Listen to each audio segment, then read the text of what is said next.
দুনিয়া আপনি চুরি করেছেন, তখন আপনাকে যখন সালিসরা ডাকে যে আগামীকালকে অমুক চোরের বিচার হবে, মোটামুটি আপনি একটু সামাজিক লোক হলে, জ্ঞানী লোক হলে, তখন আপনার মাথা তো গরম হয়ে যায় যে আমি তো চুরি করেছি, আমি মানুষের সামনে গিয়ে কি বলবো? আমাকে যখন বলবে তুই চোর, তখন আমি মানুষের সামনে কি বলবো? তো ভাই, আমার আপনার মালিক ওই আল্লাহর সামনে তো আমার আপনার হাজির হওয়া লাগবে। আপনি নামাজ পড়লেন না, রোজা রাখলেন না, মিথ্যা প্রমাণে বললেন, গিবত শিকায়ত করলেন, সুদ খাইলেন, ঘুষ খাইলেন, সব করলেন, একটু দিমাগ খাটায় কি চিন্তা হয় না যে আমি মালিকের সামনে কি বলবো? আমাকে তো মালিক বলবে, বান্দা ও বান্দি, তোকে 60 বছরের জন্য পাঠাইলাম, 70 বছরের জন্য পাঠাইলাম, 80 বছরের জন্য পাঠাইলাম। বান্দা নামাজ দিলাম, নামাজ পড়লি না। বান্দা রোজা দিলাম, রোজা রাখলি না। বান্দা ধন সম্পদ দিলাম, হজ করলি না। বান্দা তোর সবকিছু থাকা সত্ত্বেও তুই সুদ ঘুষে জড়িয়ে গেলি। ও বান্দা, এগুলো করলি কেন? এই প্রশ্ন যখন হবে, আমি আপনি কি বলবো একটু চিন্তা করে। এই জন্য আমি যে আয়াতে কারিমা তেলাওয়াত করেছি, কিছু নসিহাতমূলক কথা এর মধ্যে আছে। আমরা সকলেই নসিহতগুলো গ্রহণ করবো তো ইনশাআল্লাহ। আল্লাহ তাআলা তৌফিক দান করুন, বলেন আমিন। আল্লাহ তাআলা বলেন, আমার কথা না, মালিকের কথা। وَإِذْ قَالَ لُقْمَانُ لِابْنِهِ وَهُوَ يَعِظُهُ يَا بُنَيَّ لَا تُشْرِكْ بِاللَّهِ إِنَّ الشِّرْكَ لَظُلْمٌ عَظِيمٌ। মালিকের কথা। এখানে একজন ব্যক্তির নাম উচ্চারণ করা হয়েছে, তার নাম হলো লোকমান। তার নাম কি বলেন? জোরে বলেন, কি নাম? আমাদের সমাজে লোকমান নামে ব্যক্তি আছে না নাই? কত সুন্দর সুন্দর নাম রাখছে। লোকমান হাকিম, আব্দুল গফফার, আব্দুল জব্বার, আব্দুল রহিম, নাম আছে না? এত সুন্দর নাম রাখার পর আকাম হুকাম যে কি পরিমাণে হেরা করে, আছে না? কেন নামের গুণে পার হয়ে যাবো, অত নাম না, অত সহজে পার হওয়া যাবে। নামের গুণের সাথে আমলের গুণও থাকা দরকার। তুমি সুন্দর একটা নাম রাখলা, আমলের বাড়ি কিছু নেই, ওর নামে তোমাকে পার করতে পারবে না। হ্যাঁ, আপনি আমলও করেছেন, সুন্দর নামও রেখেছেন, তো ভুলে শয়তানের ধোঁকায়, শয়তানের ওয়াসওয়াসায় মাঝে মাঝে আমল ছুটে গিয়েছে, তো এক্ষেত্রে আল্লাহ তাআলা আপনাকে ক্ষমা করে দিতে পারে না বলে? একজন ব্যক্তির নাম হলো লোকমান। এই লোকমানের নামে আল্লাহ তাআলা ডাইরেক্ট কোরআনের মধ্যে একটা সূরা লিখে দিয়েছে। সুবহানাল্লাহ। সেই সূরাটার নাম হলো সূরা লোকমান। অথচ এই ব্যক্তি একজন কালো, খাটো, চেহারা ভালো না, নাকটা বোসা, ঠোঁট মোটা, পাও মোটা, দাঁত উঁচা, মাথা মোটা, বিভিন্ন প্রকারের সমস্যা। তারপরে এই ব্যক্তির নামে আল্লাহ তাআলা একটা সূরা লিখে দিয়েছে কেন বলেন তো? ব্যক্তির আমল ভালো ছিল, আমলের কারণে ওনার কথাগুলি আল্লাহ তাআলা কোরআনের মধ্যে কোট করেছেন, পছন্দ করেছেন। এই জন্য আল্লাহ তাআলা কোরআনের মধ্যে লিখে দিয়েছেন লোকমানের কথা। হে বান্দা বান্দি, লোকমান যে কথাগুলি বলেছেন, তার সন্তানদের নসিহত করেছেন, তোরা ওই নসিহতগুলি গ্রহণ কর এবং সেই অনুযায়ী চল। সুবহানাল্লাহ বলে। কিয়ামতের ময়দানে ধলার কালার বিচার হবে। কিরা গোষ্ঠীতে বড়, কিরা গোষ্ঠীতে ছোট, কাদের লাঠি সোটা বেশি ছিল, এগুলিকে আল্লাহ দেখবে? কাদের বংশ বড় বংশ, কাদের বংশ ছোট, এগুলোকে আল্লাহ দেখার টাইম আছে? এগুলোকে আল্লাহ দেখবে না। দেখবে কি? আমার বান্দা বান্দি কেমন আমল করেছে।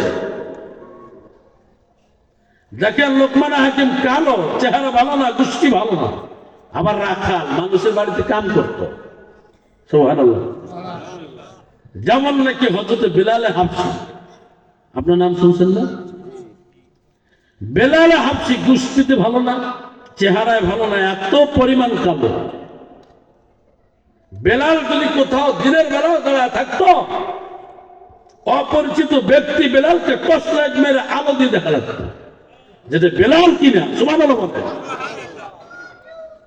অথচ বেলাল আল্লাহর কাছে কত দামি হয়েছে, কত বড় দামি হয়েছে।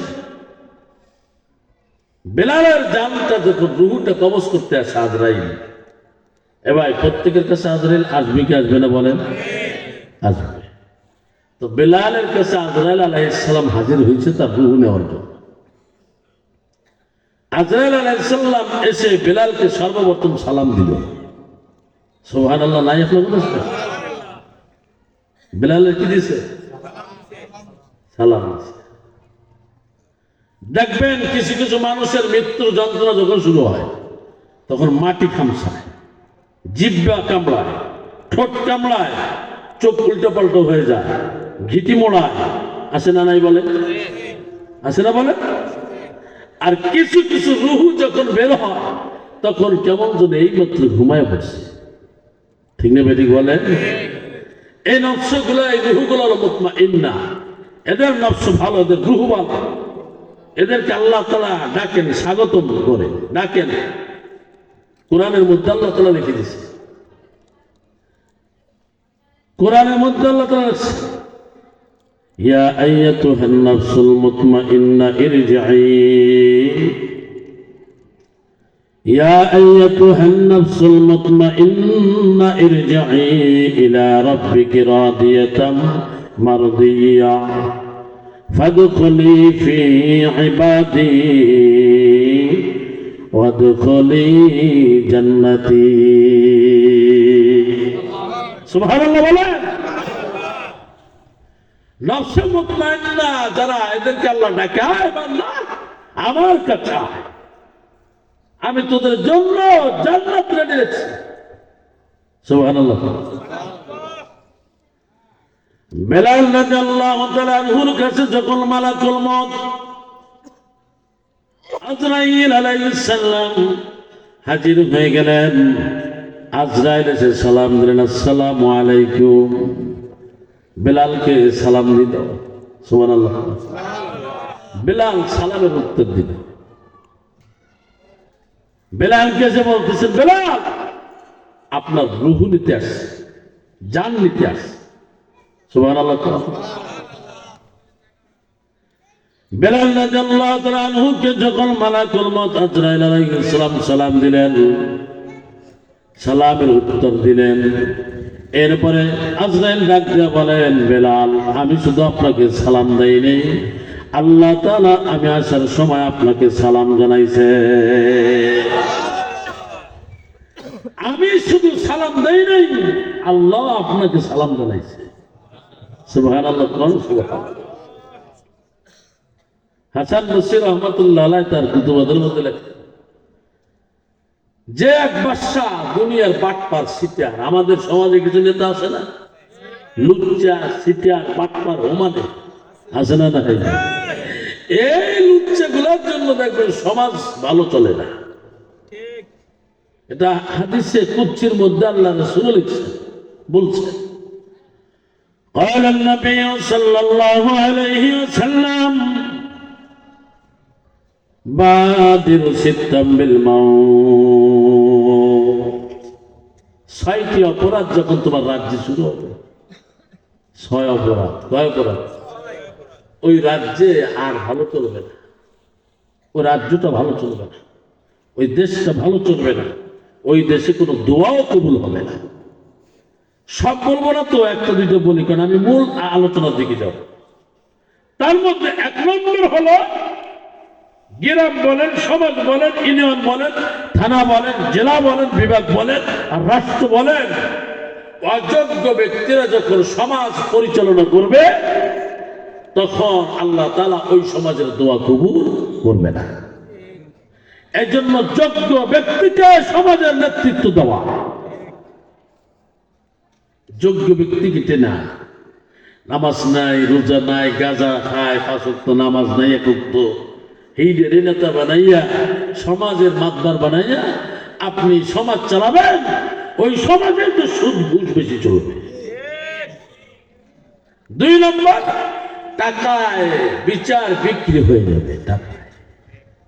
এরম মাতবার আছে না? নামাজও বলে, রোজা রাখে, তসবিহ হোমানে টেপে, আবার মাতবার গলাইছে বিচার টাকায় বিক্রি করে দেয়। আছে না নাই বলেন? আপনাকে কবিরাজপুর নেই, আমাকে বাগড়ার অভাবই নেই, সব জায়গায় আছে।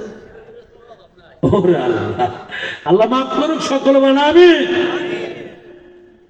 যে কথা বলতেছিলাম, মুসলমান ভাইয়েরা আমার, কবিরাজপুরের সন্তানেরা আমার, বেলাল হাবশিকে মালাকুল মউত আজরাইল আলাইহিস সালাম বলেন, আপনাকে আল্লাহ তাআলা সালাম জানাইছেন। সুবহানাল্লাহ বলেন।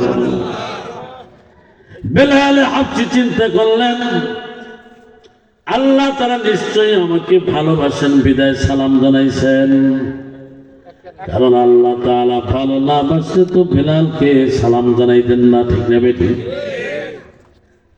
আল্লাহ যাকে ভালোবাসেন এই পৃথিবীর সবাই তাকে ভালোবাসে, সবাই ভালোবাসে। তো বেলাল চিন্তা করলেন, এই সুযোগটা আমার ব্যবহার করা দরকার, কারণ আল্লাহ তাআলা ওয়াদা করেছেন, আমি আল্লাহ যাকে ভালোবাসি তার জীবনের শেষ সময়, তার একেবারে শেষ মুহূর্তে যদি কোনো চাহিদা চাওয়া পাওয়া থাকে, আমি আল্লাহ তাআলা সেই চাহিদাকে পূরণ না করে তার মরণ দেই না। সুবহানাল্লাহ। বেলাল হাবশিকে মালাকুল মউত বলেন, ও ভাই বেলাল, আল্লাহ তাআলা আপনাকে ভালোবাসেন, মহব্বত করেন, এর জন্য সালাম জানাইছেন। বেলাল লাগছে, আমার মালাকুল মউত আজরাইল, আপনি তো আমার রূহ জানটা নিয়ে যাবেন কি? হ্যাঁ। আল্লাহর কাছে আমার কিছু চাওয়া পাওয়ার আছে, আল্লাহ দেবেনি শুনে। আল্লাহ তাবারক ওয়া তাআলার কাছে মালাকুল মউত আজরাইল শুনলেন, ও মালিক, আপনার বেলাল আপনার কাছে কিছু চাই দিবেননি। আল্লাহ বলে, মালাকুল মউত আজরাইল, আমার বেলালকে বলে দে, আমার বেলাল আজকে যা চাইবে আমি আল্লাহ তাআলা তাই দিতে বাধ্য, যা চাইবে তাই দিবে। সুবহানাল্লাহ। না আপনি আমি হইলে কি চাইতাম? কত বিল্ডিং 3 তলা কমপ্লিট হয়নি, 7 দেন নাই, মোটামুটি কইতেন যে আল্লাহ আমার টাইম দিও না, 7টা কমপ্লিট করি। এরকম কিছু ধান গিয়া আবার সমাজ আছে না নাই বলেন?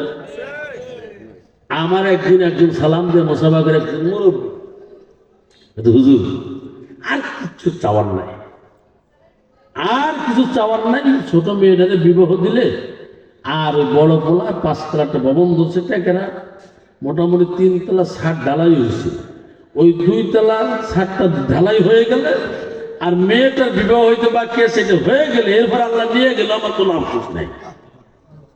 আল্লাহ কি ঠেক থাকছে, ওর 60 ঢালাই আমার মেয়ে বিয়ে দিবে, তারপর আল্লাহ দিবে।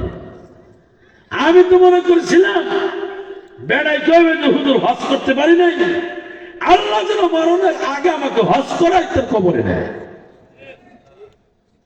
এরকম অবদান আছে না নাই? মূর্খ আছে না? টাকা পয়সার অভাব নাই, জায়গা জমির অভাব নাই, মরণের আগে আর হস্ত কবুল হয় না, আছে না নাই বলেন? বেলাল হাবশি রাদিয়াল্লাহু তাআলা বলেন, ভাই আমার চাল আছে। মালাকুল মউত আজরাইল বলেন, আপনি কি চাইবেন বলেন, কি চান? আমি টাকা পয়সা চাই না, রাজত্ব চাই না, বাদশাহিত্ব চাই না, ধন দৌলত চাই না। দুনিয়া বাঁচতে চান? না না না, এই দুনিয়ায় আমি আর থাকতে চাই না রে। তাইলে কি চান বলেন? হযরত বেলাল হাবশি ডাকতে বলেন, ভাই ও আজরাইল, মরণের আগে আমি 4 রাকাত নামাজ পড়ে মরতে চাই। কি পড়ে মরতে চায়? নামাজ। কি বলেন? নামাজ। এরা তো জান্নাতি সাহাবী, জান্নাতি মানুষ। তারপর মরণের আগে বললেন যে আল্লাহ, আমি মরার আগে 4 রাকাত নামাজ পড়তে চাই। সুবহানাল্লাহ বলেন।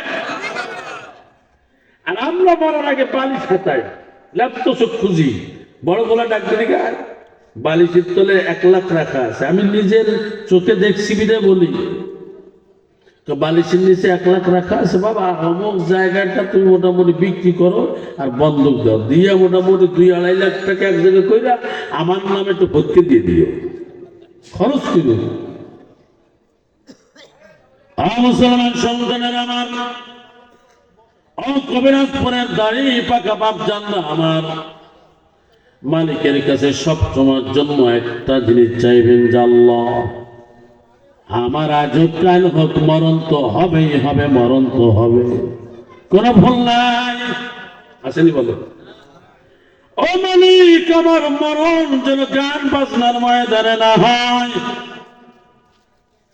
আমার মরণ যেন টিভির সামনে না হয়, ডিশ লাইনের সামনে না হয়, আমার মরণটা কোরআনের ময়দানে দিও।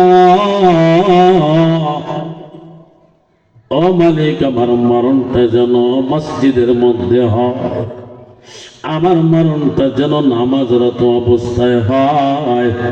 আমি যখন বলবো সুবহানা রাব্বিয়াল আ'লা, সুবহানা রাব্বিয়াল আযীম, এরকম তাসবিহ যখন পড়ব, তখন তুমি আমার মরণটা দিও।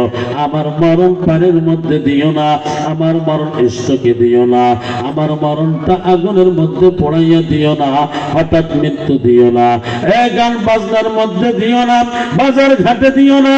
ও মালিক, আমি যেন মরি তোমার নামটা স্মরণ করতে করতে, আমি যেন মরি নামাজ পড়তে পড়তে, আমি যেন মরি রমজানের রোজা রাখতে রাখতে, আমি যেন মরি কোরআনের ময়দানে। আল্লাহ, তুমি শিয়াল কুত্তা বানাইয়া আমার মরণ দিবা না, মানুষের মতো মানুষ বানাই আমার মরণ দিও। এই দোয়াটা করতে পারবা না? পারবেন না? পারবেন না? এই দোয়াটা বেশি বেশি করবে, কারণ মরতে তো হবেই। জান্নাতি মানুষ হয়ে মারা চায়,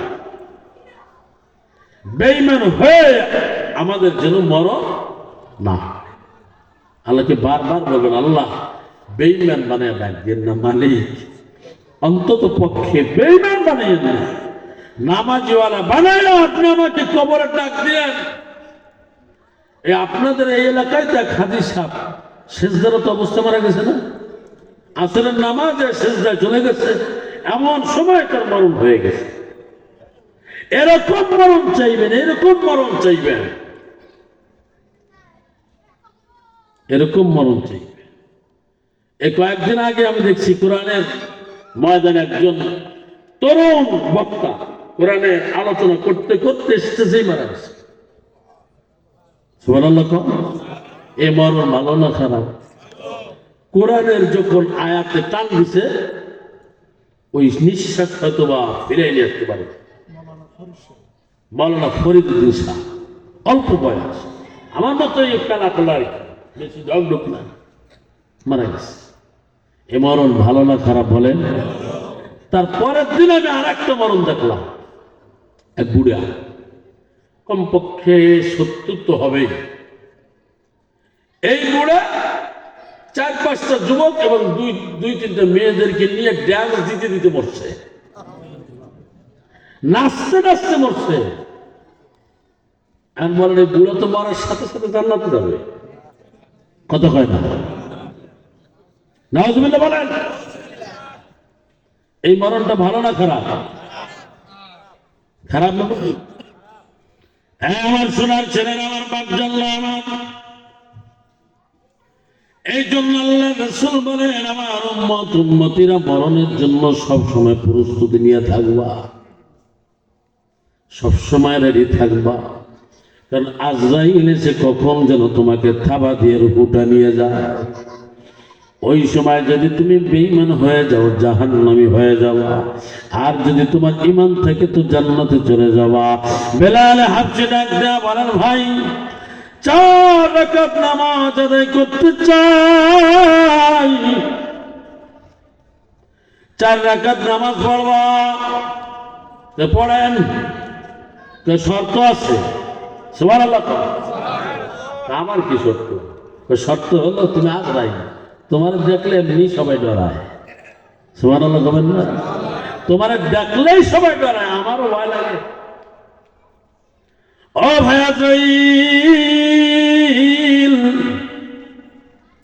4 রাকাত নামাজ তো পড়ব। প্রথম রাকাতে যখন আমি নামাজে দাঁড়া যাব, প্রথম রাকাতে যখন আমি নামাজে দাঁড়ায় যাব, খবরদার খবরদার তুমি আমার ধারে বারে আসবা না, আমার গায়ে টাচ করবা না। সুবহানাল্লাহ। মুসলমান ভাইয়েরা আমার, ইমানদার যারা, মুমিন যারা, এরা মালিকের সঙ্গে সম্পর্ক করে নামাজের মাধ্যমে। ঠিক না বেরিক জোরে বলেন? قال النبي صلى الله عليه وسلم أول ما يحاسب به العبد يوم القيامة الصلاة। কিয়ামতের ময়দানে সর্বপ্রথম কিসের হিসাব হবে জোরে কর? যেই সমাজের মাতবার, যেই সমাজের নেতা নামাজি ওয়ালা হবে, ওই সমাজ কখনো পথভ্রষ্ট হবে না। ঠিক না বেরিক বলে? যেমন নাকি বাদশাহ হারুন আর রশিদ নামাজিওয়ালা ছিলেন, দিনদার ছিলেন, আবার নেতা ছিলেন, বাদশাহ ছিলেন, রাজ্যের বাদশাহ ছিলেন। সুবহানাল্লাহ বলে।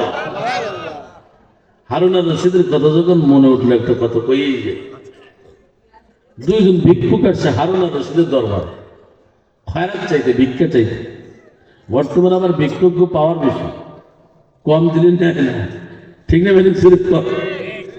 আমি মাহফিল করে আসতেছি খুলনা থেকে, ভিক্ষুকে হুজুর কিছু দিয়ে যায়। ওই সময় শীতের সময় তো পকেট টকেট অনেক, তো টাকা বার করতে একটু দেরি হইতেছে, কিছু তাড়াতাড়ি দেন, আর থেকে যাবে তো কি তাড়া বলেন, চিন্তা করে। তো হারুন আর রশিদের দরবারে 2 জন ভিক্ষুক আসছে। আইসা গেট দারোয়ানকে বলতেছে, এই নেতা কই? নেতা আছে। কই আছে? তো তোমরা কারা? আমার ভিক্ষুক, খয়রাত দিতে এসেছি। নেতা তো মসজিদে গেছে নামাজ পড়তে। সুবহানাল্লাহ। নেতা কোথায় গেছে? নামাজ পড়তে গেছে। আর বর্তমান নির্বাচনের সময় কত নেতা যে বাড়াবে, নতুন নতুন নামাজি। ওরে নামাজ যে পড়বে, হে নামাজের কোন হিসেব কিতাব না। আমার এক মামা ছিল, এই গল্পটা আগে একবার আপনাকে এই ময়দানে কোথায় গেছে, চেয়ারম্যান, তার লগে মামা মানুষ থাকতে হয় না, বলেন মামা ভাগ্যের সম্পর্ক, চল একটু চল দিত, ভোট যদি দেয় আমার তোরে দেখিয়া। তা আল্লাহ রহমত, আবার সে মামা এক আসরের নামাজ তো 2 বার পড়ছে, আসরের নামাজ 2 বার পড়ছে। যেখানে যায় আগে নামাজ পড়ে নেই, আগে নামাজটা পড়ি। ওরে নামাজ বলা। আবার যখন পড়তে গেছে তখন বললাম যে মামা নামাজ কবার পড়বেন? আসলে তুই কি বেড়া, নির্বাচনের সময় যে কবার পড়তে পারি এটাই না, এত নির্বাচনে পড়ে তো ওরা দেখা যাবে, নির্বাচনে পড়ে না পড়লেও হবে। নাউজুবিল্লাহ বলেন। আমাদের সমাজের নেতাগুলো তেমন, অতএব সমাজের নেতা নির্বাচিত করবেন নামাজি ওয়ালা দেখে। ঠিক না বেড়ে করে বলেন? বাদশাহ হারুন আর রশিদ মসজিদে গেছে। 2 ভিক্ষুকের একজন ডাক দিয়ে কয়, আমার টাইম নাই, উনি গেছে নামাজে, আমি আর এক জায়গায় যাই। উনি আর নামাজে গেছে, কোন সময় আসবে না আসবে তা ঠিক আছে, গেছে, চলে গেছে। একজন বাকি দিয়েছে। উনি কেন না, আমি একটু হারুন আর রশিদের সঙ্গে দেখা না দিয়ে যাব না। সুবহানাল্লাহ বলে। গেট নারায়ণকে বললেন, যুবকে ভাই, নেতা একই নামাজ পড়ে, তো ওই যে আল্লাহর ঘর মসজিদ, ওখানে নামাজ পড়ে। ভিক্ষুকে হাঁটি হাঁটি পা পা করে জানলার কাছে যখন গেলেন, তাকা দেখেন নেতায় নামাজে দাঁড়ায় আছে, নামাজ পড়তেছে। উনি একটা গুল্লা টুল্লা দিয়ে আবার জানলার কাছে আসছে, আইসে দেখে এখনো নামাজে দাঁড়ায় আছে। সুবহানাল্লাহ বলে। 1 রাকাত নামাজের জন্য কমপক্ষে 10 মিনিট উনি ওয়েট করলেন। 10 মিনিট পরে আসলেন, আইসে দেখেন নেতা এখনো নামাজে দাঁড়ায় আছে। আর আমাকে নামাজ মুরগি যেমন আধার খায়, ওরকম নামাজ। ঠিক না বেরিয়ে আধার খায় সবাক, মুরগিতে। আমাকেও 4 রাকাত নামাজ 3 মিনিটে কমপ্লিট। আসে না নাই বলে? নামাজ পড়ে কি করে আল্লাহ জানে। রুকু আর পাশে দাঁড়াইলে, 2-1 পাশে দাঁড়াইলে আমাকে 1 রাকাত হইতে না হয়তো 4 রাকাত সুন্নাত কমপ্লিট। এরকম ব্যস্ত মুসল্লি আছে না নাই? মুসলমান ভাইরা, আমার সময় নষ্ট করব না। বাদশাহ হারুন আর রশিদ ভিক্ষুক টাকা দেখে এখনো নামাজে, আবার কিছুক্ষণ পরে এসে দেখে আবার রুকুতে চলে গেছে, আবার কিছুক্ষণ পরে এসে দেখে সেজদা। এরকম করতে করতে বাদশাহ হারুন আর রশিদ 4 রাকাত নামাজ পড়লেন। সুবহানাল্লাহ। 4 রাকাত নামাজ কমপ্লিট করে যখন নেতায় বের হলো, ভিক্ষুক দৌড়ে গিয়ে সালাম দিছে, আসসালামু আলাইকুম। হারুন আর রশিদ সালামের উত্তর দিলেন। মুসলমান ভাইরা আমার, বারান্দায় যখন বের হয়েছে সালামের উত্তর দিয়েছেন দৌড়ে গিয়া। নেতা, আপনি কি মসজিদ থেকে বের হবেন না? কার 2 রাকাত নামাজ পড়বো? সুবহানাল্লাহ। মুসলমান ভাইরা আমার, এবার মসজিদের এক কর্নারে গিয়ে আবার 2 রাকাত পড়লেন। এবার উনি কর্নারে দাঁড়া আছে, দেখি নেতায় কি করে। 2 রাকাত নামাজ কমপ্লিট হওয়ার পরে এবার ভিক্ষুক তাকায় দেখে নেতায় 2 হাত আসমানের দিকে পাতায় দিছে। সুবহানাল্লাহ। আরো জোরে বলেন সুবহানাল্লাহ। জিকির করি লা ইলাহা ইল্লাল্লাহ জোরে। কি হয়েছে ওখানে? কি হয়েছে ভাই? হ্যাঁ, নিয়ে যান। আল্লাহু আকবার। আল্লাহ তুমি সুস্থতা দান করো, আল্লাহ শেফা দাও। বলেন আমিন। আরো জোরে বলেন আমিন। 2-4 জন নিয়ে যান আর বসেন এক জায়গায়, নিয়ে সহায় দেন। সবাই না যায়, 2-4 জন জনকে নিয়ে যান, নিয়ে এক জায়গায় সহায় দেন। সামনের দিকে তো আপনারা গেছেন। লা ইলাহা ইল্লাল্লাহ জোরে লা ইলাহা। বসেন আর 2-4 জনে ওনাকে নিয়ে যান ভাই। মুসলমান ভাইয়েরা আমার, যুবক সন্তানেরা আমার দিকে নজর করেন। ভিক্ষুক টাকা দেখে বাদশাহ হাত উঠে ফেলছেন। আসমানের দিকে হাতটা উঠাইয়া বাদশাহ হারুন আর রশিদ আপনার হাত উঠে বলতেছেন, মালিক গ, আমি গুনাহগার, আপনি গফফার। ও আল্লাহ, আমার মালিক আপনি, এই দুনিয়ার মালিক আপনি। মালিক আপনি বেঈমান বানাবেন না। আল্লাহ ক্ষমতা দেওয়ার মালিক আল্লাহ আপনি, ক্ষমতা নেওয়ার মালিক আল্লাহ আপনি, ভিক্ষুক বানানোর মালিক আপনি, জমিদার বানানোর মালিক আল্লাহ আপনি, সম্পদ দেওয়ার মালিক আপনি, সম্পদ ছিনায় নেওয়ার মালিক আল্লাহ আপনি। এইভাবে চোখের পানি ছেড়ে দিয়া আসমানওয়ালার কাছে দোয়া করতেছে। বাদশাহ হারুন আর রশিদ যখন মসজিদ থেকে বের হলেন, ভিক্ষুক ডাক দেয়া বলেন, ও বাদশাহ, আপনার কাছে চাইবার আগে প্রশ্ন রাখতে চাই। কি প্রশ্ন? বলো। ও বাদশাহ, আপনি হাত উঠাইয়া কার কাছে কি চাইলেন? আমি হাত উঠাইয়া আমার মালিকের কাছে সাহায্য চেয়েছি। আপনার মালিক কেডা? তোমার মালিক যে আমার মালিক তিনি বলেন আল্লাহ। যারা বলেন সুবহানাল্লাহ।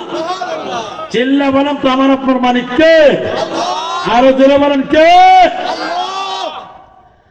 ভিক্ষুক মনে মনে চিন্তা করে, উনি ওই আসমানওয়ালার কাছে সাহায্য চায়, ভিক্ষা চায়। আমি কেন মানুষের কাছে সাহায্য চাইব? আমি কেন বান্দার কাছে হাত পাতব? একজন নেতা, একজন প্রধানমন্ত্রী যদি ওই আসমানওয়ালার কাছে চাইতে পারেন, আমি ভিক্ষুক হয়ে কেন ওনার কাছে চাইব? আমি তো আজকের থেকে ওই আল্লাহর কাছে চাইব। সুবহানাল্লাহ। ভিক্ষুক না, বাদশাহ যে জন্য আসছিলাম ওই জিনিসের আমার প্রয়োজন নাই। বাদশাহ বলে, কি জিনিস? না বাদশাহ বলা যাইব না। বলো ও বাদশাহ, আমি আসছিলাম আপনার কাছে ভিক্ষা চাইতে, সাহায্য চাইতে, টাকা নিতে। আর কেন নিবে না? কেন চলে যাও? ও বাদশাহ, আপনি নেতা হয়ে বাদশা হয়ে আসমান ওয়ালার কাছে ভিক্ষা চান, আমি কেন? আপনি মখলুক, আপনি বান্দা, আপনার কাছে ভিক্ষা চাইবো না? না, প্রয়োজন নাই। আপনি যার কাছে সাহায্য চান, আমি এখন উজু করিয়া আসি, আমি ভিক্ষুক ওই মালিকের কাছে সাহায্য চাইব। ও মুসলমান বাপজানরা, ভিক্ষুক মসজিদে ঢুকলেন, নামাজ আদায় করলেন, হাত পাতলেন আল্লাহর কাছে, বারবার হাত পাতে আর নামাজ পড়ে ইবাদত বন্দেগী করে আল্লাহ তাআলা ভিক্ষুককে আল্লাহর ওলি বানায়া দিলেন এবং দুনিয়া এবং রাজ্যের বড় একটা ধনী ব্যক্তি বানায়া দিলেন। সাহায্য কার কাছে? আরো জোরে বলে। হযরত বেলাল রাদিয়াল্লাহু তাআলা আনহু বলেন, ও ভাই আজরাইল, আমি যখন প্রথম রাকাত নামাজে দাঁড়া যাব, আপনি আমাকে টাচ করবেন না। সুবহানাল্লাহ। ঠিক আছে, টাচ করবো না। তো দ্বিতীয় রাকাত যখন পড়ব, তখন আপনি আমার গায়ে টাচ করবেন না।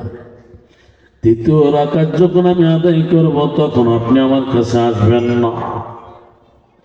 চতুর্থ রাকাত নামাজ পড়ব, যখন সিজদায় চলে যাব, আমি যখন দ্বিতীয় সিজদায় চলে যাব, যখন বলবো সুবহানা রাব্বিয়াল আ'লা,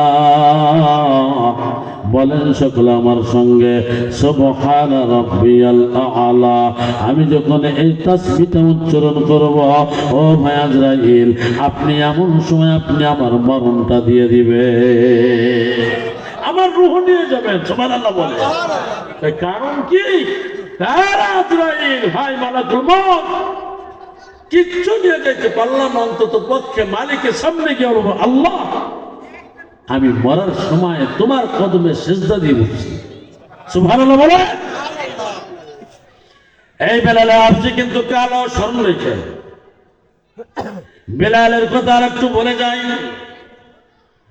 মুসলমান সন্তানের, আমার যুবক বাপজানরা, আমার কাল্লা আসবো, টাকায় তোমাকে জান্নাতে নিতে পারবে না, জমিতে নিতে পারবে না। মালিক যে বিধান দিয়েছে, কোরআনটা পাঠিয়েছেন, রেখে গিয়েছেন নবী মুহাম্মদ। এই কোরআন নামক বিধান অনুযায়ী যদি আমি আপনি জীবনটা পার করতে পারি, তাহলে সাকসেস, আমি আর আপনি জান্নাতে চলে যাব। বেলালে হাবশি কালো কিন্তু দামি, কিন্তু দাম কিন্তু অনেক বড়। বেলাল হাবশিকে আযান দিতে দেওয়া হয় নাই, এই অবস্থা তো আপনারা অনেকে জানেন। তবে যেটা জানেন না সেইটা আমি বলে যাই।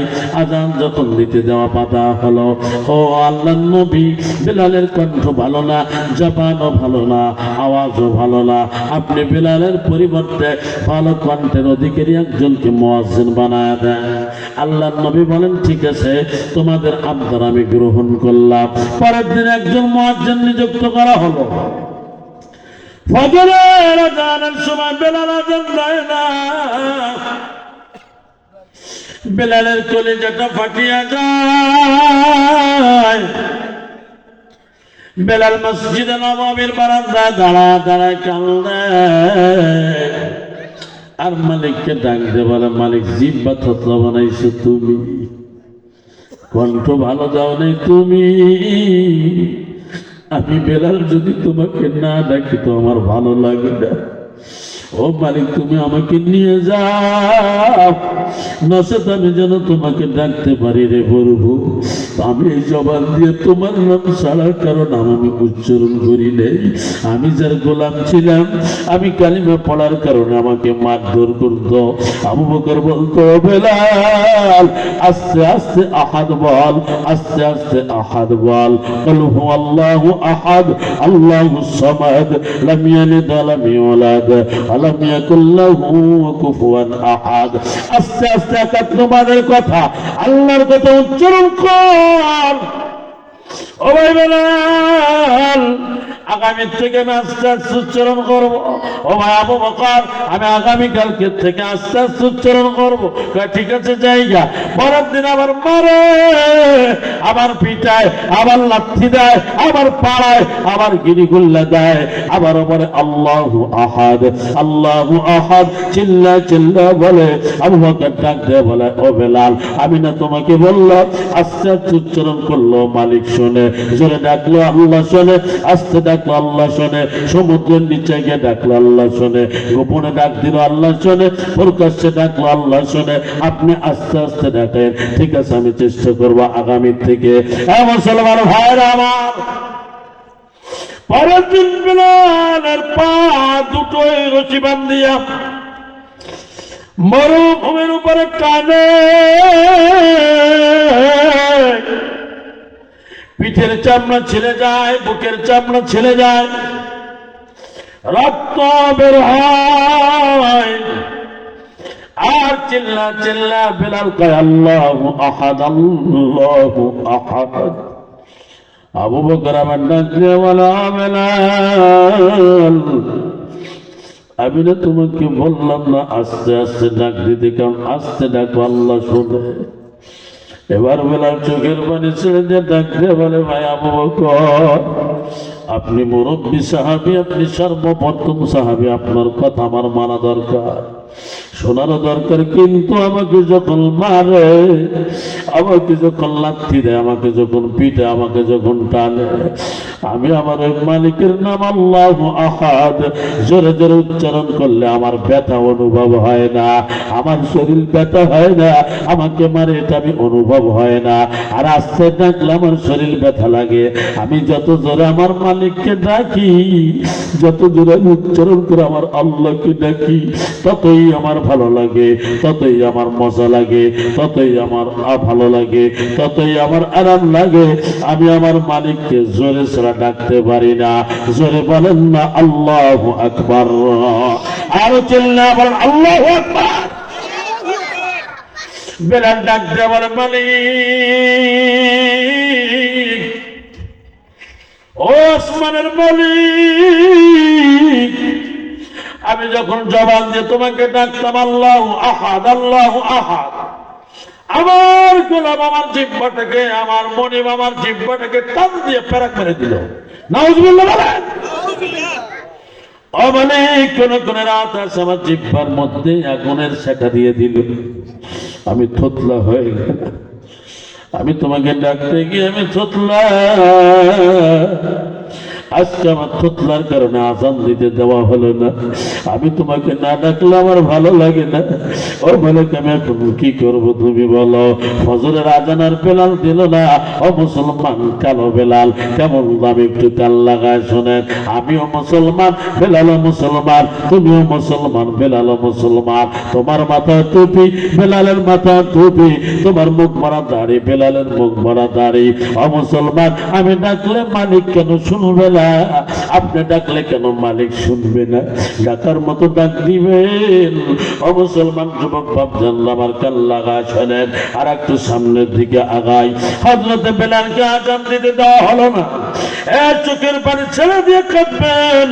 আল্লাহর নবী ডাক দেওয়ার, ও আমার উম্মত উম্মতিরা, আমার কথা শোনার পরে, আমার সাহাবীদের কথা শোনার পরে, কোরআনের কথা শোনার পরে কোন উম্মত উম্মতি চোখের পানি ছেড়ে দিয়ে যদি কান্দে, ওই পানিটা জমিনে পড়ার আগে তার জীবনের গুনাহ মাফ হয়ে যায়। জোরে বলেন সুবহানাল্লাহ।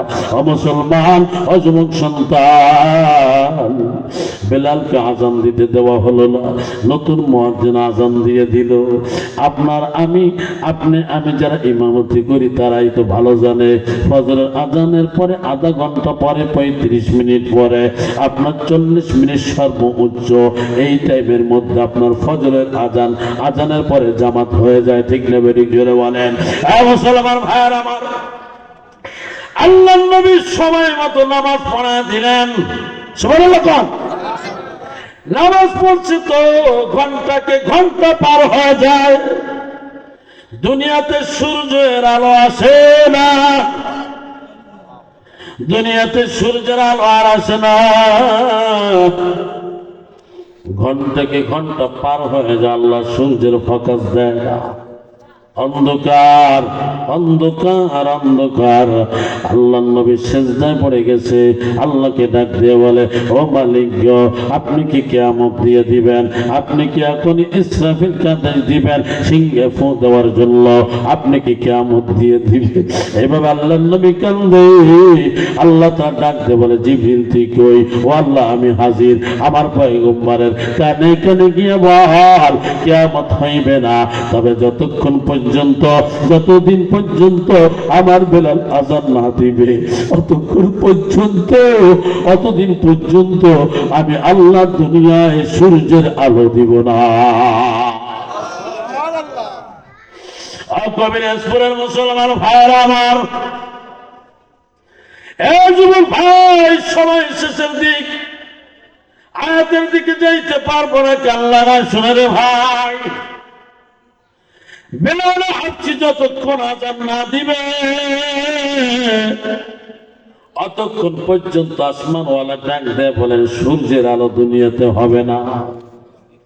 আল্লাহ নবীর কাছে জিবরিল আমিন এসে বলেন, পয়গম্বর কিয়ামত হবে না, কিয়ামত হবে না, চিন্তা করিয়েন না। আল্লাহ নবী কয়, ভাই জিবরিল তো কেন আলো হয় না, কেন দিন হয় না? জিবরিল আমিন ডাক দিয়ে বলে, পয়গম্বর যতক্ষণ না পর্যন্ত আপনার বেলাল আযান না দিবে এতক্ষণ পর্যন্ত আল্লাহ দুনিয়াতে সূর্যের আলো দিবে না। আল্লাহ নবী সিজদার থেকে মাথা উঠাইয়া বসলেন, বসিয়া ডাক দিচ্ছে, আমার বেলাল কই? কবিরাজপুরের মুসলমান, আজকে তুমি মারা যাবে, একদিন, 2 দিন, 3 দিন, 4 দিন, 5 দিন, 6 দিন পরে তোমার হাতের নখগুলি খুশি খুশি পড়ে যাবে। 9 দিন পরে মাথার চুলগুলি শেষ। ও মুসলমান, 13 দিনের মাথায় তোমার আমার শরীরটা ফুলে যাবে, পেটটা ফেটে যাবে, পোকামাকড়ে খাদ্য হয়ে যাবে। 7 দিনের মধ্যে কঙ্কাল হয়ে যাবেন। 90 দিনের মধ্যে ও মুসলমান যুবকেরা আমার, শরীরের হাড়গুলি, জোড়াগুলি সব খুলে খুলে চলে যাবে। আর তো বাহাদুরি শেষ। আমার যদি ভালো না হয় তাহলে তো জাহান্নামী হয়ে যাওয়া। একটু কেন চিন্তা করো না, বেলালের বংশ নাই, চেহারা ভালো নাই, গোষ্ঠী খ্যাতি নাই, তারপর আল্লাহ কত ভালোবাসে। আমি তো বেলাল হতে পারবো না, তুমিও তো বেলাল হতে পারবা না, তবে আমল করতে বাধা কিসের? আমলের সাথ দিয়ে দাও, আমল চালু করে দাও। তুমি আমি তো লোকমানে হাকিমের মতো হইয়া, লোকমানে হাকিমের মতো হইয়া আমি আপনি তো জান্নাতে যাইতে পারি, পারি কি পারি না? জোরে বলেন। মুসলমান, আল্লাহর নবী ডাক দিছে, ও বেলাল, বেলাল রে। বেলাল তো দাঁড়ায় দাঁড়ায় কান্দে। আল্লাহর নবী যখন ডাক দিছে, আমার বেলাল কই? বেলাল কান্দতে কান্দতে দৌড়ে আসছে, নবীজির সামনে হাজির হয়ে গেল। বেলালও কান্দে, নবীও কান্দে। বেলালকে দেখা মাত্র আল্লাহর নবী বসার থেকে দাঁড়ায় গেল। সুবহানাল্লাহ। ও মুসলমান ভাইজান, আল্লাহর নবী দাঁড়ায় হাত দুটো এরকম টান টান করে লম্বা করে দিয়েছে। আল্লাহর নবী ডাকতে বলে, বেলাল দাঁড়াই থাকিস না, দাঁড়ায় থাকিস না রে বেলাল, তুই একটু আমার বুকের মধ্যে আয়, তুই একটু আমার বুকের মধ্যে আয়। বেলাল তুই দাঁড়ায় থাকিস একটু বুকের মধ্যে। আল্লাহ নবী দুটো হাত যখন টান টান করে নিয়েছে, সাথে সাথে বেলাল আল্লাহর নবীকে ঝাঁপাইয়া জড়াইয়া ধরছে। সুবহানাল্লাহ। বেলালের মাথাটা নবীজির বুকের উপর, আল্লাহর নবীর মাথাটা নবীজির কাঁধের, আপনার বেলালের কাঁধের উপরে। বেলাল কাঁদতে কাঁদতে নবীজির বুক ভেসে যায়। আল্লাহ নবী কানতে কানতে আপনার বিলালের কাঠটা ভিজে যায়, দুইজনে কান্দে। মালাকুল মউত আজরাইল আলাইহিস আপনার জিবরিল আমিন ডাক দিয়ে বলে, ও পয়গম্বর, দুইজনার কতক্ষণ কাঁদবেন? আর কান্দার সময় নাই, বিলালকে আযান দিতে বলেন। এ মুসলমান ভাইরা আমার, বিলালকে আযান দিতে দেওয়া হলো। বিলাল যখন আযান দিয়ে দিল, আল্লাহর নবী তাকায় দেখে সূর্যটা আল্লাহর নবীর মাথার উপরে দাঁড়ায় আছে। তার মানে হলো আর সকাল নাই, আপনার দুপুর টাইম হয়ে গেছে। জোরে বলেন আল্লাহু আকবার। আল্লাহ নবী তাকায় দেখে সূর্যটা একেবারে মাথার উপরে, তার মানে দুপুরের টাইম হয়ে গেছে। সুবহানাল্লাহ। এই হলো বেলাল। ইনি এত দামি হয়েছে কেন? চেহারা ভালো না, আপনার বংশ ভালো না, তারপরও দামি হয়েছে একমাত্র তার আমলের কারণে। ঠিক নেবে, ঠিক বলা লাগবে না, বুঝতে পারছি। আমার প্রধান আলোচক ভাই চলে আসছেন। আমি তো আপনাদের দেশি হুজুর, একেবারে এলাকার সামনের দিকে আর আগাইতে পারলাম না। আয়াতের কথা ইনশাল্লাহ, লোকমানে হাকিমের কথা যদি সময় হয় আর এক জায়গায় বলবো। আপনারা আমার জন্য দোয়া করবেন। আমি তো আপনাদের ভাইয়ের মতো কারো ভাই, তাই না? কারো সন্তানের মতো, কারো পোতা নাতির মতো। এই যে মোমিন বাড়ি মাদ্রাসা এক বছর করতে করতে 18 বছরই হয়ে গেল, তাই না বলেন? আরো যে কতদিন আপনাদের কাছে আমাকে রাখবে ওই মালিকই ভালো জানে। তো আমার জন্য দোয়া চাই। আর বিশেষ করে আমার আপনাদের এই আদরের ভালোবাসার প্রতিষ্ঠান মোমিন বাড়ি মাদ্রাসা, এই মাদ্রাসার জন্য দোয়া চাই। আল্লাহ তাআলা যেন এই মাদ্রাসাটা সুন্দরভাবে আল্লাহ তাআলা চালানোর তৌফিক দান করেন, বলেন আমিন। আখির দাওয়ানা আলহামদুলিল্লাহি রাব্বিল আলামিন। আসসালামু আলাইকুম ওয়া রাহমাতুল্লাহি ওয়া বারাকাতুহু।